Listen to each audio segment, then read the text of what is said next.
કર્મીને video viral કરવાની ધમકી આપી 2 લાખની ખંડણી માંગતા ખળભળાટ. ખંભાત રૂરલ પોલીસ સ્ટેશનમાં ગુનો દાખલ થયો. અજીત સોલંકી તેમજ કુખ્યાત અને રીઢા ગુનેગાર રમેશ વણકર સહિત સાગરીતે ખોટા ભ્રષ્ટાચારના આરોપ લગાવી વિડીયો વાયરલ કરવાની ધમકી આપી હતી. 2 લાખ રૂપિયા આપો નહીં તો તમે કરોડોના ભ્રષ્ટાચાર કરો છો તે અંગે વિડીયો વાયરલ જાહેરમાં તેમજ સોશિયલ મીડિયામાં વાયરલ કરી જાહેરમાં અપમાન કરીશું તેવી ધમકી આપી હતી. ખંડણી માંગ્યા બાદ વિડીયો વાયરલ કરતા સરકારી કર્મીએ ફરિયાદ નોંધાવી. ખંભાત ગ્રામ્ય પોલીસ મથકે રમેશ ઈશ્વર વણકર અને ભુવેલના સભ્ય અજીતભાઈ સોલંકી સામે તપાસનો ધમધમાટ પોલીસે શરૂ કરી દીધો છે. રોનક એન્ટરપ્રાઇઝ ઉંદેલ રાઠોડ નામના ફેસબુક પર રમેશ વણકરે પુરાવા વિના ભ્રષ્ટાચારના આરોપ લગાવી સરકારી કર્મીની પ્રતિષ્ઠાને નુકસાન પહોંચાડ્યું હતું. 107 કરોડના સરકારી પીવાના પાણીના પ્રોજેક્ટમાં આ અસામાજિક તત્વોના આતંક વચ્ચે તંત્ર કામગીરી કરવા મજબૂર થયા હતા. સરકારી અધિકારી કર્મચારીઓ પ્રતિતોડ કરતો હતો તેવું પણ પ્રજા કહે છે. અગાઉ રમેશ વણકર વિરુદ્ધ સગીરા સાથે દુષ્કર્મનો કેસમાં સજા ભોગવી ચૂક્યો છે.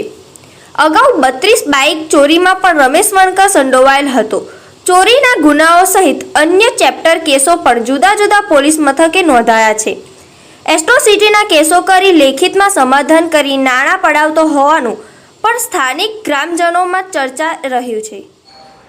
સાહેબ 107 કરોડના સરકારી પ્રોજેક્ટમાં સરકારી કર્મચારી પાસે ખંડણી માંગવામાં આવી છે, શું કહેશો?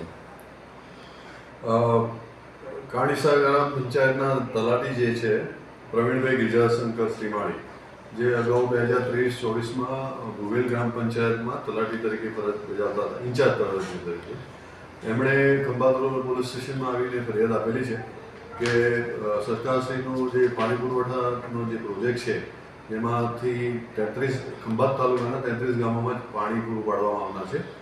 તે યોજના છે એના અનુસંધાને આ કામના સામેવાળા આરોપીઓ જે છે અજીતભાઈ ભૈલાલભાઈ સોલંકી, જે વોર્ડ નંબર 8માં સભ્ય છે, તેમણે આ જે ફરિયાદી તલાટી છે એમની પાસે એવું એલિગેશન કરેલું કે તમે આ જે યોજના છે એમાં કરોડોનું કૌભાંડ કરેલું છે, જો તમારે કૌભાંડ છુપાવવું હોય તો તમારે મને 2 લાખ રૂપિયાની ખંડણી આપવી પડશે એમ કહી અને એમની સાથે જીવાજવરી કરી અને ગાળાગાળી કરી અને જાનથી મારી નાખવાની ધમકીઓ પણ આપેલી. અને તેમની સાથે સાથે એક બીજા આરોપી જે છે રમેશભાઈ ઈશ્વરભાઈ વણકર, એ પણ એમની સાથે મળેલા હતા અને એમણે એક ફેસબુક પેજ છે એમાં આ બાબતે ભ્રષ્ટાચાર થયો છે એ બાબતની માહિતી અપલોડ કરી અને વાયરલ કરેલી હતી, જેના અનુસંધાને ખંભાત રૂરલ પોલીસ સ્ટેશનમાં એક ગુનો દાખલ કરવામાં આવેલો છે, જેમાં અજીતભાઈ સોલંકી અને રમેશભાઈ વણકર એ બંનેના વિરુદ્ધમાં ગુનો દાખલ કરવામાં આવેલો છે, જે ગુનાની તપાસ હાલમાં ખંભાત રૂરલ પીઆઈસી કરી રહ્યા છે.